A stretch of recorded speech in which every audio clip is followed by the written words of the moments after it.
Welcome to Crack the Code, a show that aims to cut through the clutter and inform and educate you into becoming a smart investor. I'm Sumaira Abdi.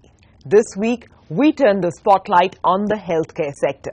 The industry covers a wide gamut of businesses, be it hospitals, pharmaceuticals, medical equipment, insurance, and diagnostics. Today, we'll focus on the pharma space.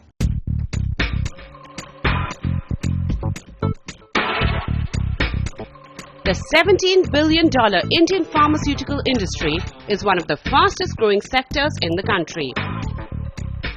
It has become the third largest market in the world by way of volumes and 13th largest in value. It's a rather unusual setup compared to the rest of the world. There are 20,000 registered units comprising organized as well as unorganized players and MNCs. Of this, 250 large units and 8,000 small-scale units control 70% of the market share. India also has the distinction of being the hub for low-cost drugs.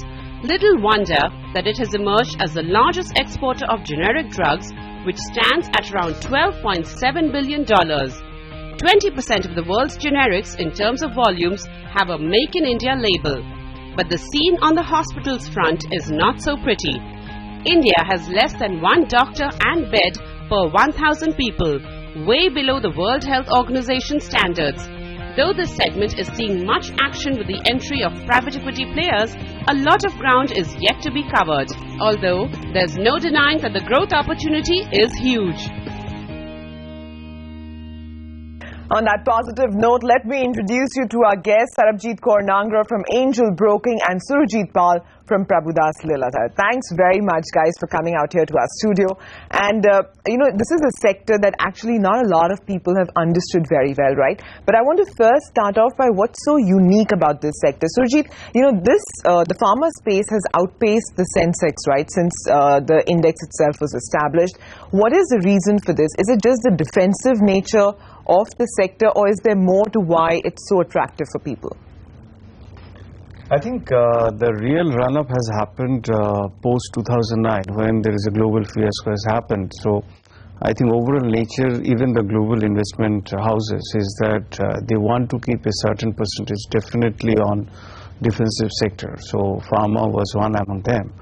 And rightly also what happened at that point of time is that 2009 onwards till 2014-15, a hell of a product went off patent, and that has helped most of the Indian companies to grab that opportunity and grew.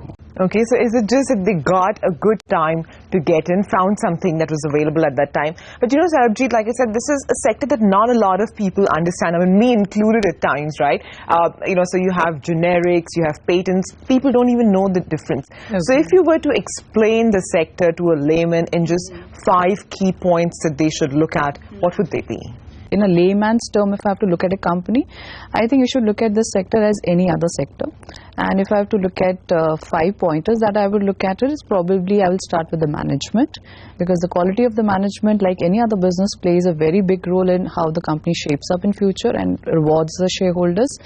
The other factors is a product portfolio, and which would mean that they should have a basket of products where they can have good profitability from the products. Another area which pharma is very well known is R&D. So in terms of, to put it in very simple language, what is generic and what is patent? Generic is something which the manufacturer doesn't have any right on the IPR on the product, whereas patent is something where the seller has an IPR for the product that he is selling.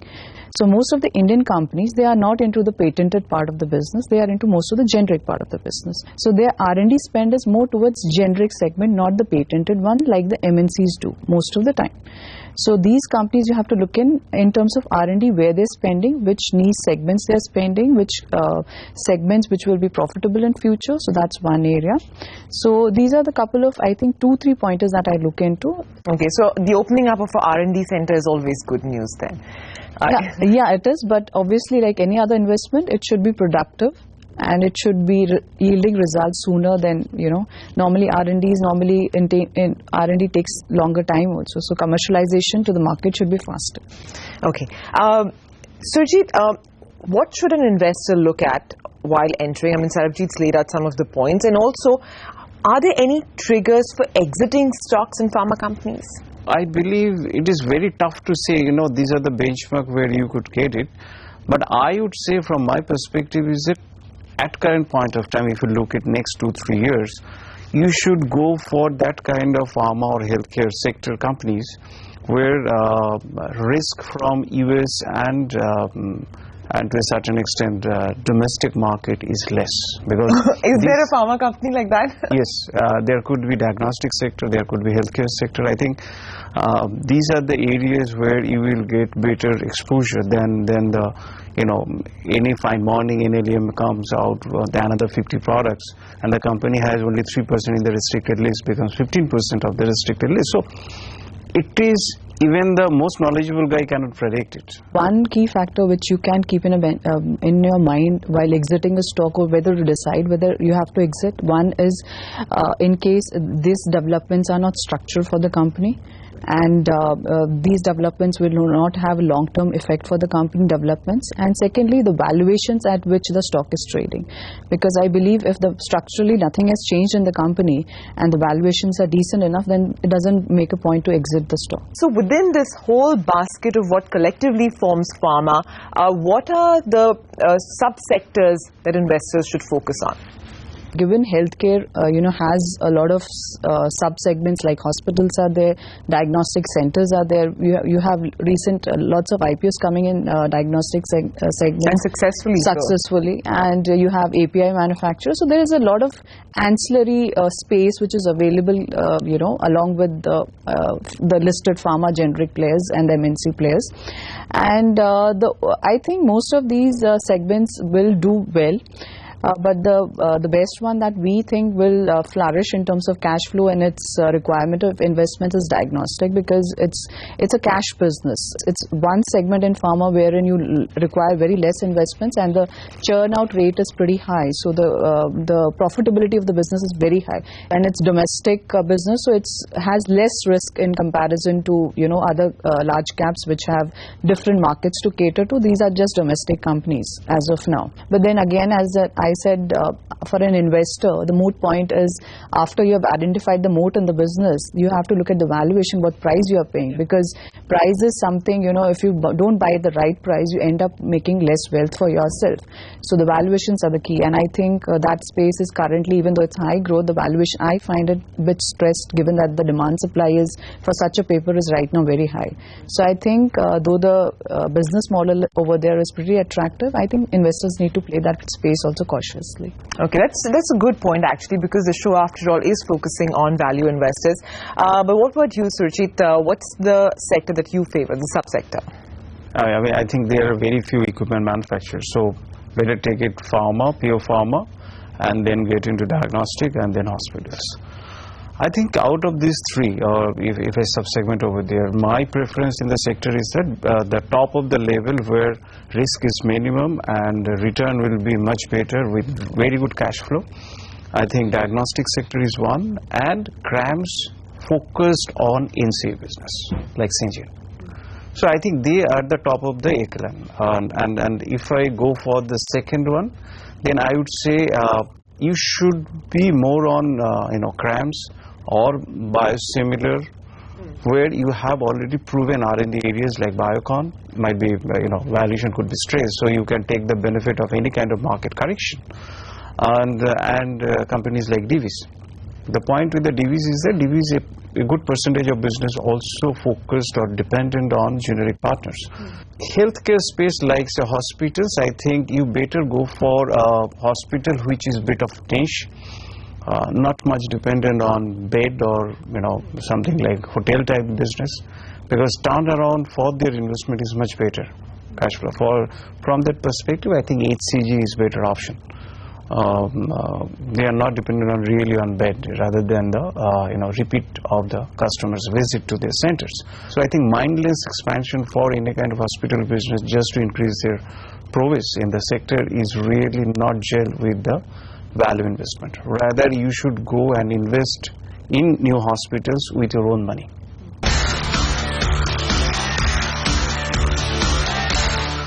Okay, so let's get talking about companies then, right? Let's start with Strides. They sold their cash cow Jilla for what was 3 times their revenue. They gave a dividend of 500 rupees, right? Then came Bafna. Now it's Strides Shasun. So Sarabjit, in just the last few years, there have been quite a few corporate developments here. How does an investor actually look at not just this particular company, but what's the takeaway in general? See, takeaway is that definitely the pharma is a wealth creator. We have seen it across a lot of M&A that's happening in the industry. So when it comes to M&A and when such developments happen, obviously any investor has to go back and see whether it makes sense for them, or whether these acquisitions are in terms of going to add to the profitability of the company, or they're going to dilute. Because sometimes happen that management in the sake of growth, they acquire companies at valuations higher than they are justified. So that deteriorates the ROEs of the company. Okay, so Surjit, how do you look at all of this M&A activity? Because off late there's been a lot, right? There was Sun Taro, there was Daiichi Ranbaxy, then there was Sun Ranbaxy. How do you think investors should look at this kind of M&A activity? A bigger company does more mergers and acquisitions, and the basic purpose, whatever they say, the bottom line is that they have to grow. For example, Sun Pharma with $5 billion of sales, with a normal 10% growth is $500 million. In generic business, $500 million expansion in a year is very, very tough. Even Pfizer could not do it with $5 billion size. So even you see Pfizer or any big guys like Teva, like Mylan, like Allergan, Actavis, everybody wants to acquire more. They want to grow more, because the normal generic business cannot give them a growth which they used to give 10 years back. So 10 years back you could not see much of mergers and acquisitions, which for size of Teva, for size of Sun, is definitely one of the requirement to increase their top line and the EPS. So that is the main purpose. Second purpose is that sometimes it is strategic, they do, but those kind of strategic acquisitions are smaller, niche. So I prefer that kind of acquisition rather than the big acquisition. That makes sense, actually.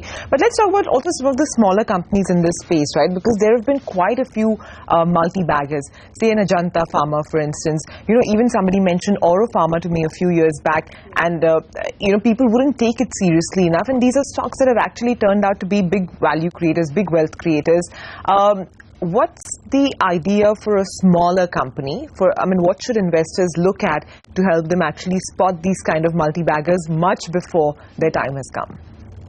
See, one is definitely management capability, their vision for the businesses, and their timely execution of those vision statements that they put up internally to outside world in terms of achieving their targets. That's one that you have to track. And secondly, definitely in terms of generic, one parameter you can put in is R&D investments, because that's where their pipeline comes out of in terms of whether it's domestic markets and more so in international markets. That's one parameter you can use to gauge whether they are building a pipeline which gets commercialized in the next few years.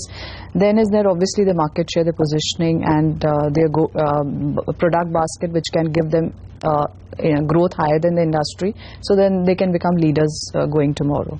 So Aurobindo in that case has been one company who had been spending a lot in terms of R&D before they become a bigger company, because they were building pipelines, they were investing in manufacturing facilities.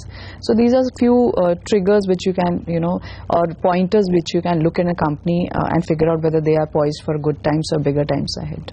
Okay, my next question is actually on a lighter note, right? So a lot of these homegrown companies, you have Dr. Reddy's, Cipla, Wockhardt, these are all apna Indian companies, right? So how do they stack up? Desi versus MNC, what's the call? My call, or my understanding of so many years in this sector, is that MNC guys are really very less, except to a certain extent Glaxo.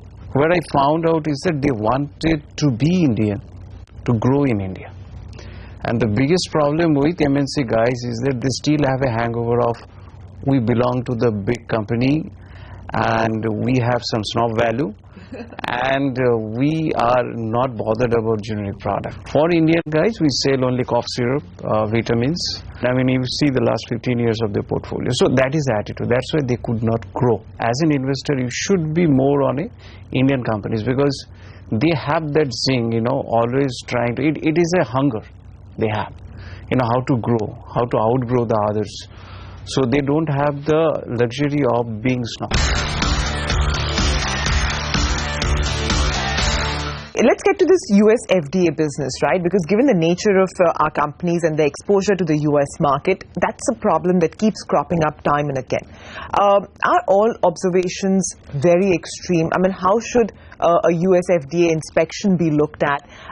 What are points for an investor to actually get worried? I mean, what is a 483? Break down this business for us, both of you. 483 is nothing but when USFDA inspects a manufacturing facility, which happens on a very regular basis, because that's one of the regulatory requirement of the US, that the products getting imported in the country, and there the manufacturer has to get his manufacturing facility audited by the USFDA, which is a regulatory authority in the US.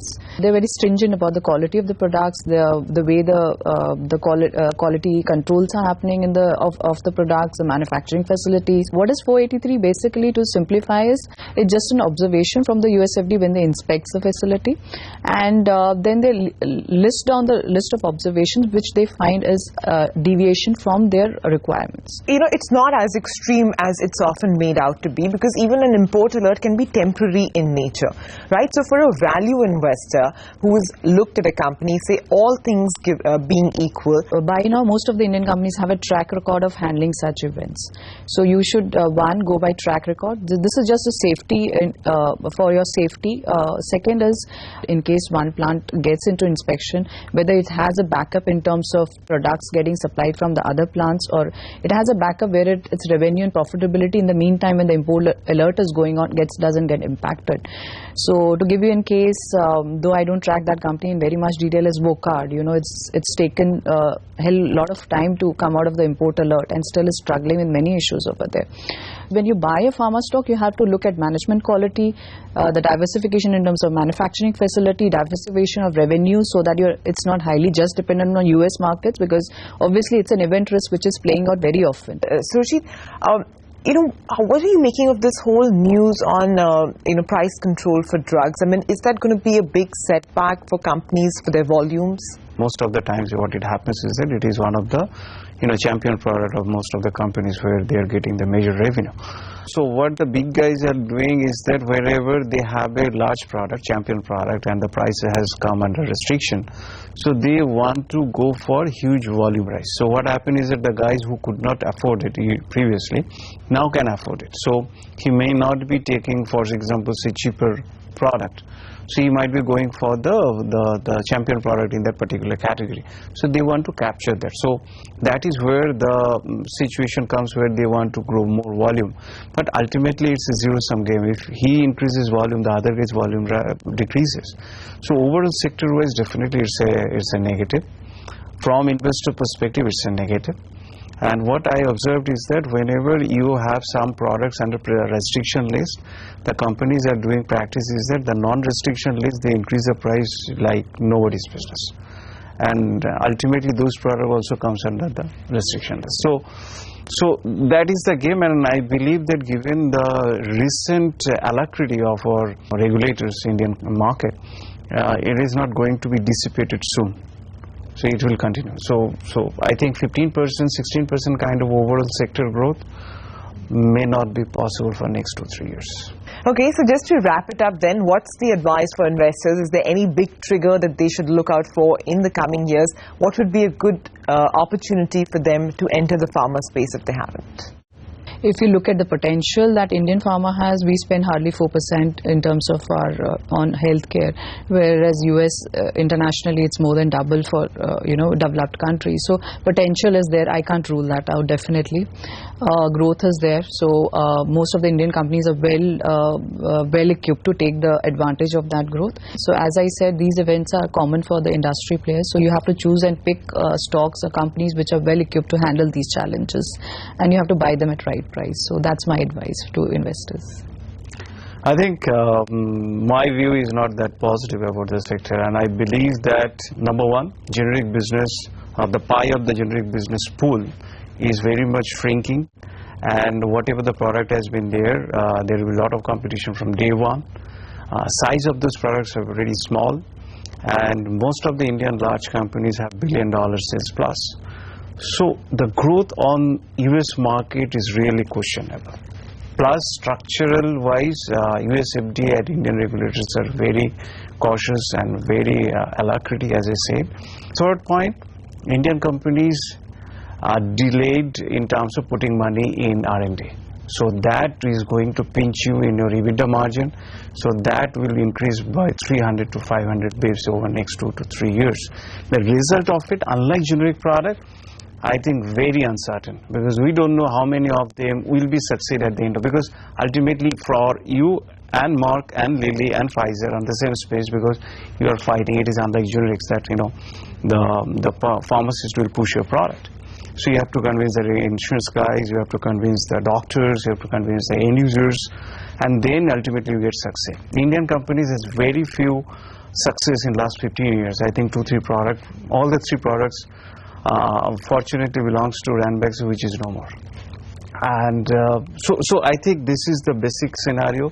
So they are getting into a patented period where they will be fighting with this product. A lot of money is spinning out of that.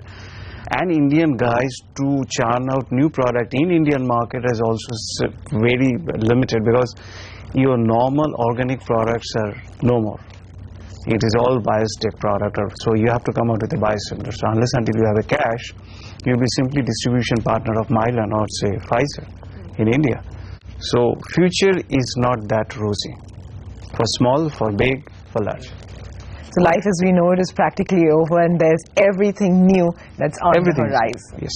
Thanks very much, Surajit. Thanks very much for joining in and for actually breaking down the pharma sector for our viewers. All right, so that brings us to the end of this show. Do stay tuned as we continue on our quest to decode and analyze so that you can invest wisely. Until next time, thanks for watching.